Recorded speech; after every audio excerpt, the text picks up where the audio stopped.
বড়মার মন্দিরে এবার ভোগ প্রসাদ গ্রহণের জন্য নতুন হলঘর খুলে গেল, যেখানে বসে প্রায় ৮০ জন মানুষ একসাথে ভোগ প্রসাদ গ্রহণ করতে পারবেন। আমরা সেদিন চলে গেছিলাম, শুক্রবার ছিল। সোম, বুধ, শুক্র এই ৩ দিন ভোগ প্রসাদ গ্রহণ করতে পারবেন। আর এর জন্য কুপন সংগ্রহ করতে হবে পুজো দেওয়ার লাইনে। সকাল 10টা থেকে 11টার মধ্যে কুপন সংগ্রহ করতে হবে। তারপর ভোগ প্রসাদ গ্রহণ করার সময় হলো দুপুর 1:30 থেকে 3টে পর্যন্ত। সেদিন ভীষণ বৃষ্টি হচ্ছিল। আমরা চলে গেছিলাম বড়মার মন্দিরে। তারপরে সেখানে পৌঁছে বড়মার পুজো দিয়ে নিলাম। পুজো দেওয়ার কিছুক্ষণ পর বড়মার ভোগ আরতি শুরু হলো। তখন আমরা ভোগ আরতি দেখে নিলাম। ভোগ আরতি দেখে নেওয়ার পর ভোগ প্রসাদের জন্য যে কুপন ছিল সেটা নিয়ে চলে গেলাম দোতলায়, যেখানে ভোগ প্রসাদ দেওয়া হচ্ছে। সেদিন ভোগের মধ্যে ছিল ফ্রায়েড রাইস, আলুর দম, চাটনি, পাঁপড় আর পায়েস, আর ছিল বেগুনি। আর বড়মার ভোগ সকলে প্রায় পেট ভরেই এখানে খেতে পারবে, কারণ 4 থেকে 5 বার ভোগ নিয়ে ঘুরছিল। এবার যার যেরকম লাগবে সে সেইভাবে নিয়ে ভোগ গ্রহণ করতে পারবেন।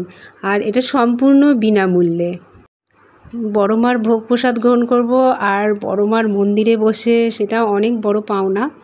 কারণ বড়মার ভোগ দর্শনে দুর্ভোগ তো কাটে, আর বড়মার ভোগ প্রসাদ গ্রহণ করলে সত্যি মনে অমৃত লাভ হয়ে যায়। বড়মার মন্দিরে বসে ভোগ প্রসাদ গ্রহণ করার ইচ্ছা আমার প্রায় অনেক বছর ধরেই ছিল। এই দিন সেটা পূর্ণ হলো। কারণ আমি 2019 সাল থেকে বড়মার মন্দিরে যাই, তখনও ভোগ প্রসাদ দেওয়া হতো। তার আগের থেকে বড়মার মন্দিরে বসে ভোগ প্রসাদের গ্রহণের ব্যবস্থা ছিল, কিন্তু তখন থেকে যেহেতু মন্দির তখন ভাঙার কাজ চলছিল, তো বাইরেই ভোগ প্রসাদ তখন থেকে দিত। সেই সুযোগটা আর হয়নি, আমার সেই সৌভাগ্য হয়নি। এতদিন পর আমার সেই সৌভাগ্য হলো বড়মার মন্দিরে বসে ভোগ প্রসাদ খাওয়ার। আপনারাও যদি বড়মার ভোগ প্রসাদ গ্রহণ করতে চান, তাহলে সোম, বুধ, শুক্র এই 3 দিন 10টা থেকে 11টার মধ্যে কুপন সংগ্রহ করে নেবেন। বেগুনিটা দিতে দিতে শেষ হয়ে গেছিলো, তাই আমরা পাইনি। অনেক কটা রোতে বেগুনিটা পাইনি, এবং এটা ভাজতে অনেকটা সময় লাগে। তো যারা পরিবেশন করছিলেন সেই দাদারা বলছিলেন যে বেগুনি দেবো, কিন্তু অনেকে এত তোলা হয়ে যাচ্ছিলো বেগুনি খাওয়ার জন্য, যেই জিনিসটা আমার ভীষণ খারাপ লেগেছে। আমি মনে করলাম বড়মার ভোগ প্রসাদ পেয়েছি, এটাই সবচেয়ে বড় কথা, তাও আবার বিনামূল্যে। আর কিন্তু বেগুনি দিচ্ছিলেন না বলে অনেকে অনেক রকম কথা বলছিল, কিন্তু লাস্টের দিকে বেগুনিটা এসেছিলো। তখন পায়েস যেহেতু খাওয়া হয়ে গেছে, আমরা নিইনি, অনেকেই সেটা আবার খেয়েছে। আর ওই দিন বড়মার মন্দিরে পুজো দিতে এসেছিলেন ঋতুপর্ণা সেনগুপ্ত, এবং তাকেও আমরা দেখলাম যখন ভোগ প্রসাদ গ্রহণ করছিলাম, তখন তিনি উপরে গেছিলেন। তো আর একসাথে আমার অনেকগুলো মনস্কামনাও পূর্ণ হলো।